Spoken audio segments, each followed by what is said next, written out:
world, really, besides the gram stain. The most helpful for helping you out, especially if you're thinking you're in that Enterobacteriaceae family. Remember we talked about some of the big characteristics of that Enterobacteriaceae family? We said to be in the family, you have to be gram-negative, you have to be a rod, you're usually a facultative anaerobe, and then another big one, and then also that you usually ferment glucose. So that's how we're going to use MR-VP. We're going to look for that glucose fermentation kind of aspect of it. Citrate we're going to collect today too. Indole, I think we set that up like next week or the week after that. So we haven't done that one yet. But the MR-VP and citrate we're actually going to collect today. So we're going to complete 3 out of the 4 actually of our INVIC. And we're saying it's totally helpful, especially if you're thinking if you're in that Enterobacteriaceae family.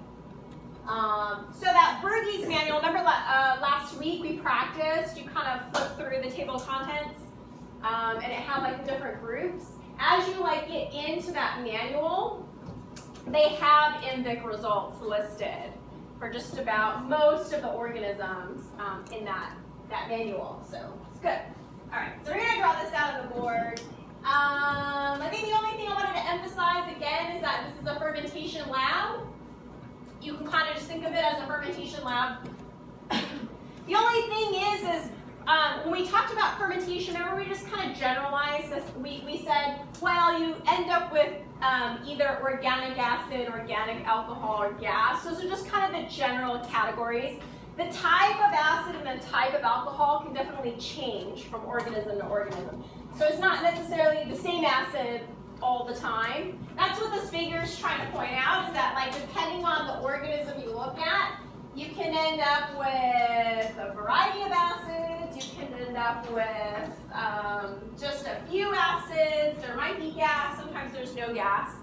So organisms don't necessarily ferment the exact same way, right? You can get variety. You can get variety within the acids and variety within the alcohol. But the gas is basically only 2. That we said carbon dioxide and hydrogen, and that's pretty much it. All right, so let's draw this out on the board. How you guys gonna set this up? What's really good though is we already talked about the nitrate test. Remember we did the A and the B and the zinc? On this lab, it's going to kind of work the same way. We're going to add the chemicals, and we're going to split up the 2 results. The nice thing, though, is there's no flip-flop, that confusing with like the red and then the clear. That doesn't happen here, so that's good. So it'll be a lot more straightforward than nitrates. Okay. So when we set up our test tubes, you guys inoculated, we called it MR-VP broth.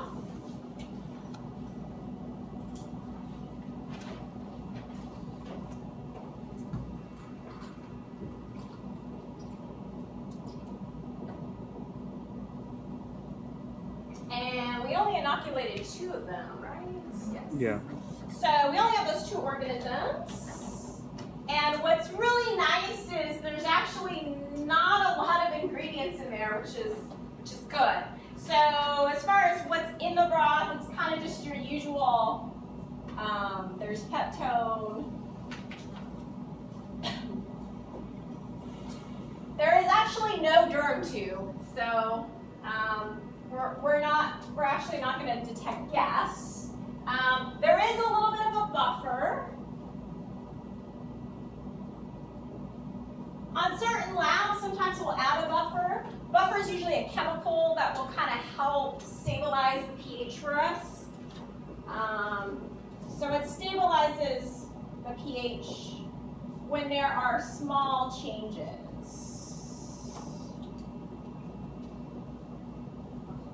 So if there's just a small change in pH, the buffer will kind of help stabilize it so it doesn't really swing like on the acidic or alkaline side, only if there's a small change. If there's a dramatic change though, the buffer won't be able to protect against that big change. So we'll talk about that. But the most important piece is glucose. Glucose is our only sugar. That's the most critical part of the whole experiment, because basically we want to see if our organisms can ferment glucose. So this is just a fermentation test. This is our fermentable sugar.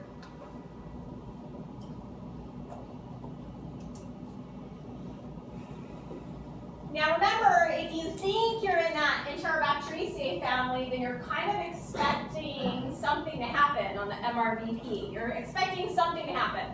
So if you're in the family, something should happen. Because all members, we said, ferment glucose. And then it's only the coliforms that ferment lactose, right? So let's start off with the MR portion. What we're going to do is we're going to, you guys are going to have one test tube for MR and then a separate test tube for VP. So it's not going to be like the nitrate where we put A, B, and zinc like all thrown together in the one test tube. We're actually going to separate it. So we're going to set up the MR first. MR stands for the methyl red test. And we're going to see if our organisms can ferment the glucose. And the methyl red test, though, we're going to look for a process called mixed acid fermentation. So basically on the MR part, you guys are going to look for acid. We're going to look for acid production. All right. So let's start off at the beginning. There's glucose in your broth. We're going to siphon out, pipette out a little bit of our broth. And we want to see if our organisms can ferment it. If they do, it'll go through glycolysis, which we said is like a 10-step process. Glucose is a sugar, and it's got 6 carbons in it. That 6-carbon ring literally gets split into 2. 2 smaller molecules called pyruvate. So if you literally lyse glucose apart, you end up with 2 smaller molecules called pyruvate. Now pyruvate, remember we said that's kind of the fork in the road. So from there, organisms can ferment or they can undergo that respiration pathway. Since this is fermentation, what we're going to see is if organisms can ferment. Now they have to have some specialized enzymes in order to do these extra couple steps.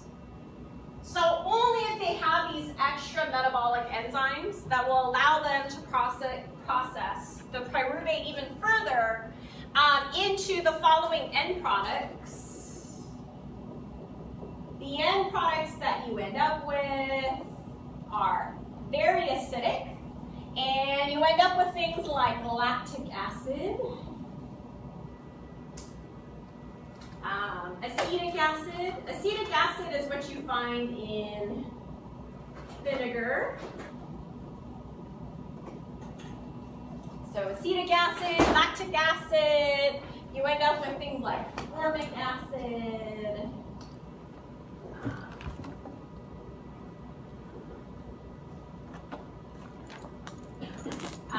succinic acid.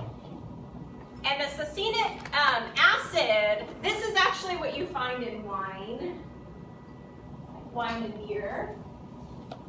But we kind of get like a mixture of different acetic end products. And you do also get gas, carbon dioxide gas. We don't have a germ tube though, so we're mostly going to focus on the mixed acids. Because it's a variety of end products, that's why the purpose said we call this mixed acids. We kind of end up with a mixture.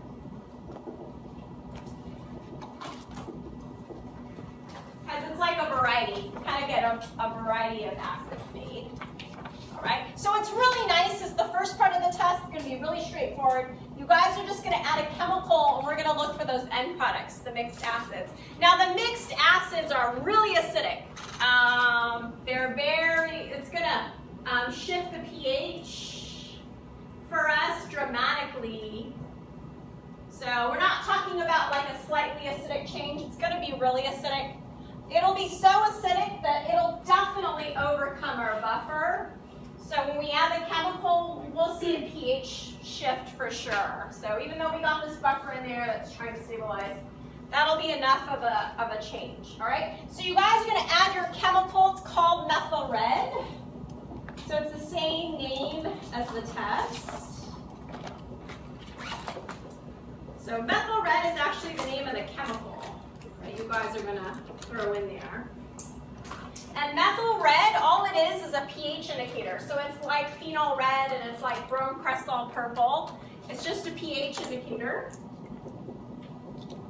And the way that methyl red works is if the pH becomes very acidic, it turns red.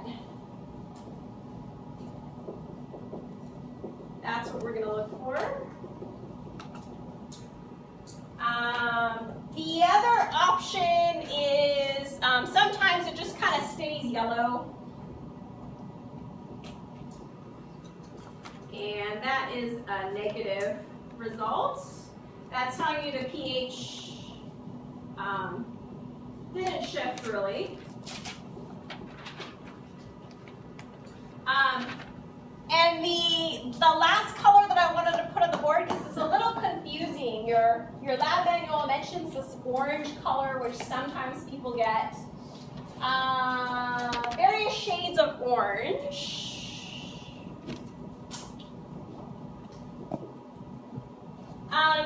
That doesn't happen too often, but I wanted to at least put it on the board. If that happens to you on the project, that really it's probably negative. That the pH shift is probably not, it's not really dramatic enough to be considered positive. Really, if it's really acidic, you get red.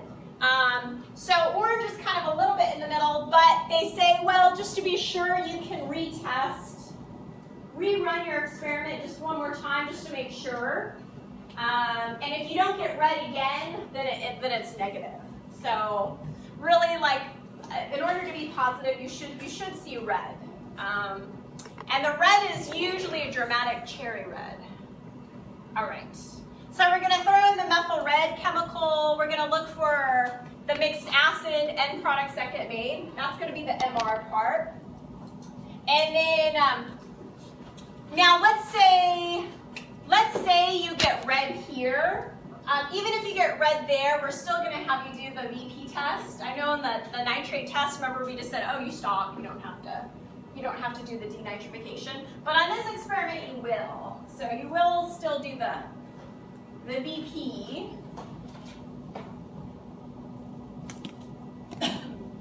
So on the VP, everybody's going to have their test tubes. We call this the Vogue's Pascauer test.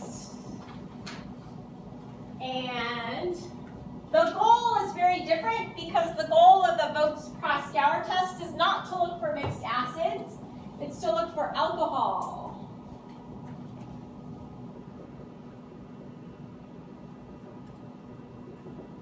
Which definitely in that whole family, there's not a lot of organisms that can perform the butanediol fermentation pathway. So this is different.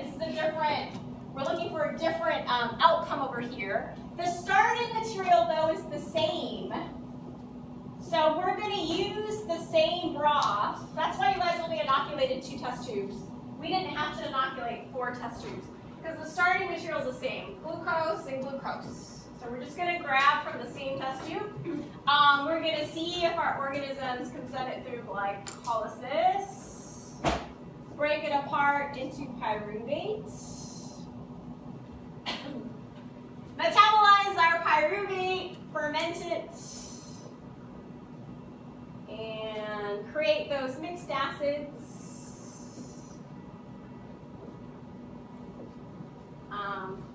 But instead, our organisms are going to further metabolize those mixed mixed acids even further, and we're going to end up with acetone, and finally alcohol called 2,3-butanediol. Butanediol.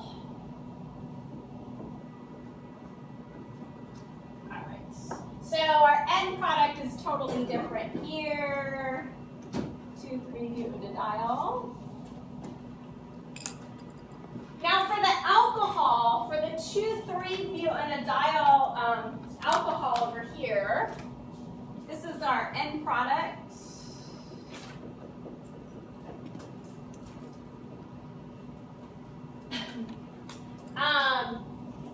We have to do an extra step because the alcohol here kind of has more of a neutral pH.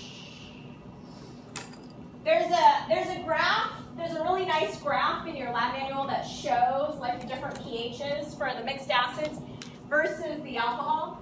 So with the alcohol, we can't just throw in a pH indicator and just look for a pH shift. Since it's kind of hovering more neutral, we have to add like specific chemicals. So our chemicals are going to change here. All right? So instead, what we're going to do is you guys are going to add one chemical in the cabinet. It's just called VPA. And VPA has a chemical in it called naphthol.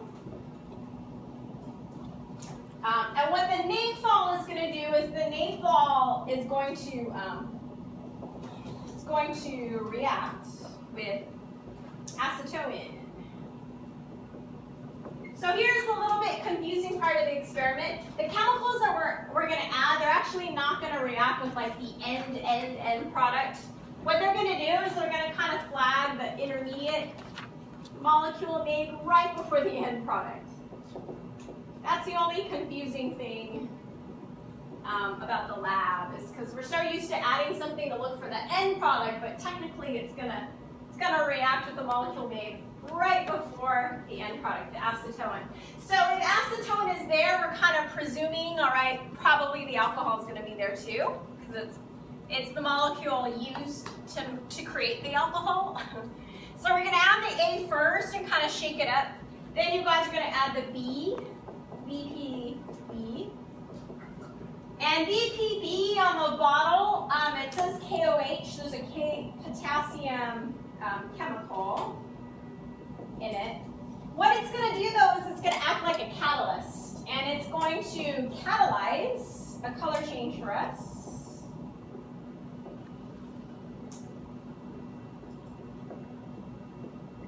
So kind of like the chemicals that we worked with in the nitrate, same thing. How one catalyzed the color change.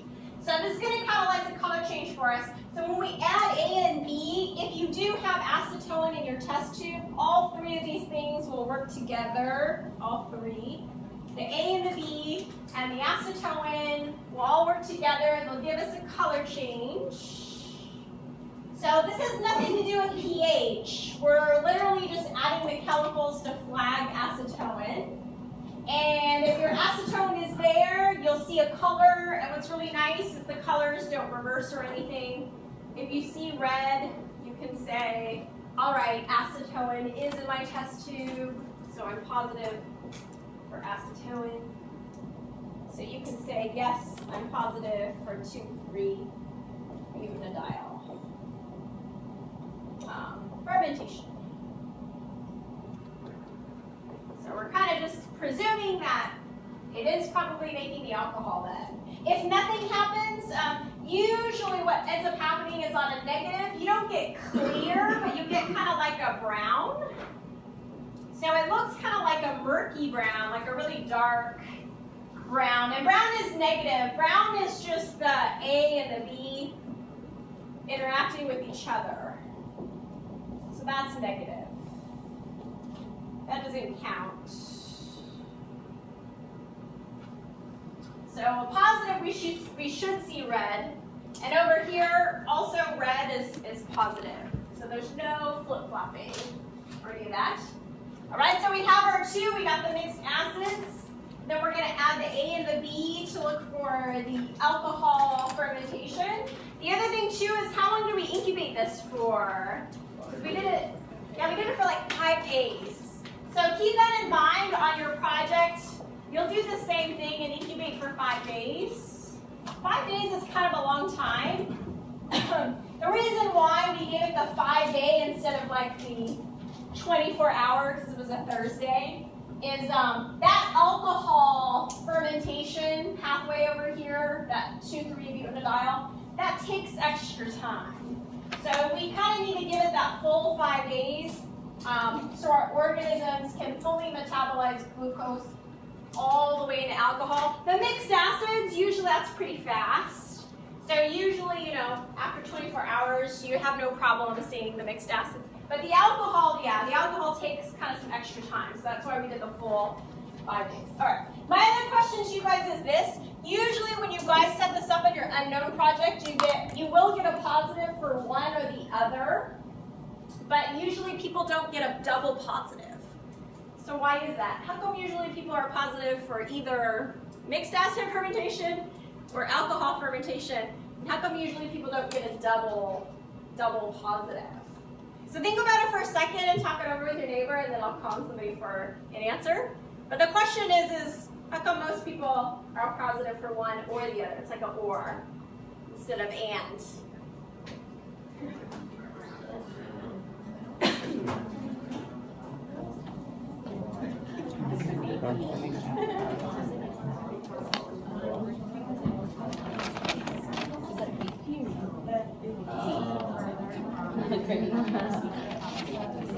Because of what?